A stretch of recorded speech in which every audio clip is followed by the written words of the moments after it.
This is a video demonstration of the trial data view in the Cognilab experiment editor. In this tutorial, we will be going over what the trial data view is and how to use it by referencing three different examples. So the first thing to note is that the trial data view is a way to organize and systematically present multi-trial stimuli lists. And the three examples that we'll be going over is the link word experiment, which is what I'm pulled up right now. And it's an example of a manual line-by-line entry of your stimuli list. The second example is the Stroop Effect, which is an example of using formulas to present and randomize your stimuli. And the third example is using web-based images and web links in order to host your images and to source them and pull them into your experiment. So why don't we go back to the first example and I'll explain how to use it and the way it is done. So this experiment is called the link word experiment, and it's essentially it tests two different approaches to learning a language. And the hypothesis is that, in the second case where you are associating an image with the word that you're trying to learn, your recall is actually improved. Whereas if you take away the image and you're left to try to memorize the word on your own device, then your memory recall is worsened. So essentially, there are three lists that we want to present here. The first is the English word, the second is the French word, and the third is the pronunciation. So we would input your lists in each of these boxes here. So the first word would be 7 in English, the French word is set, and the pronunciation is set. And then you would do this for all 50 trials all the way down to when you're done. And the way that you would link the words is by linking them under the formula section. So you'll notice if we click on formulas, the first box will say display text and is currently linked to the English formula. So the way you link a formula is you open bracket squiggly, or use two squiggly open brackets.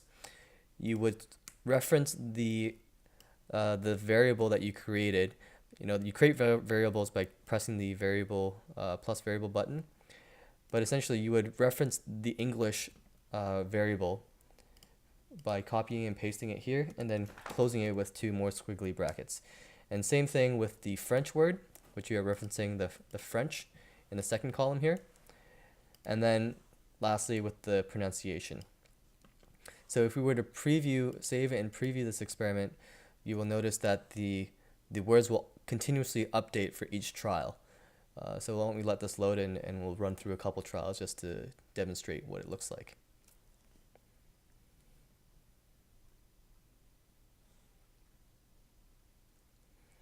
So these are the instructions. We'll skip past that.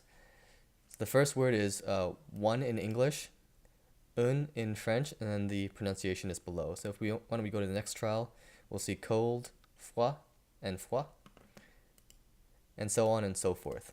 So in this case, we create one template or one placeholder for the trial, and then we update all the stimuli lists into the trial data view, and it'll continuously update for each trial that you present. So let's go into the second example, which is the Stroop Effect.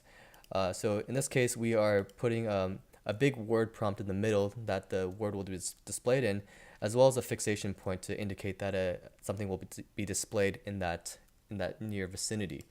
So in this case, we'll be using three different variables. We're using the word and color red, green, and blue. And the way we have set this up here is we are presenting 15 congruent trials and 30 incongruent trials. So in the first column, we have the variable word, and we are randomly choosing between red, green, and blue. Now, because this row is a congruent trial, the color of the word will automatically reference the word. So what this basically says is that if the word is going to be red, the color will be red. If the word is going to be green, then the color is going to be green. In the second row, we have 30 incongruent trials, and it will randomly choose red, green, or blue for the word. And at the same time, it will randomly choose the color to be red, green, or blue. Likewise, we will be referencing those variables in the formula section here of the text box. So there are two sections. The first is the display text, which is the text or the word that will be displayed. And then down here we have the font color that the word will be presented in. So similar to the first experiment, we will be linking the first variable, which is word, into the text column or into the text box. And then we'll be linking the second variable, color, into the font color box. So let's give that a quick save and a preview, and we'll see it in action.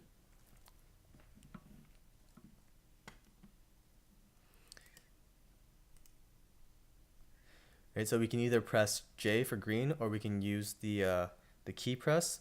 So in this case, we'll be pressing red, and then we can press H for red. So once we press it, the mouse icon goes away, and we'll be pressing red again for red, even though it says green, and so on and so forth. Now let's go on to the third and last example, which is using web-hosted images to source your files.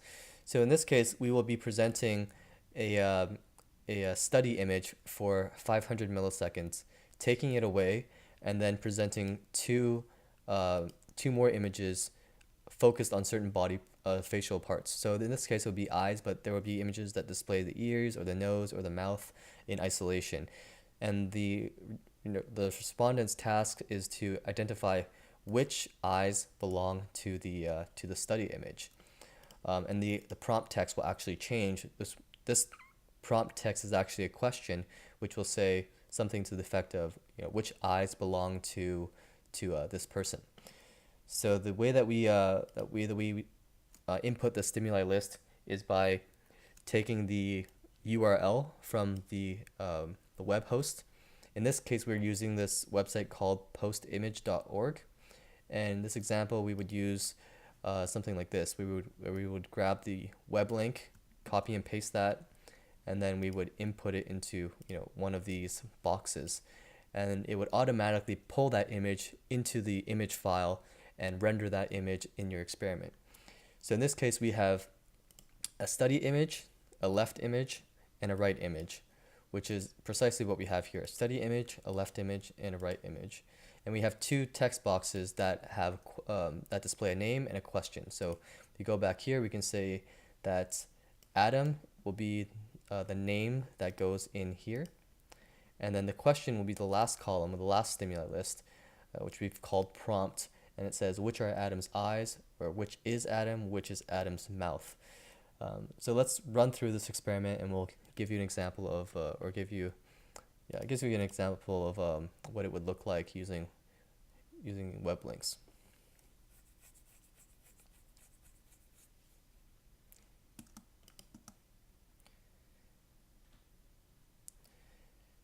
So in this case, the stimuli or the study image was presented for half a second, and then it was taken away, and then two more images was displayed in its place.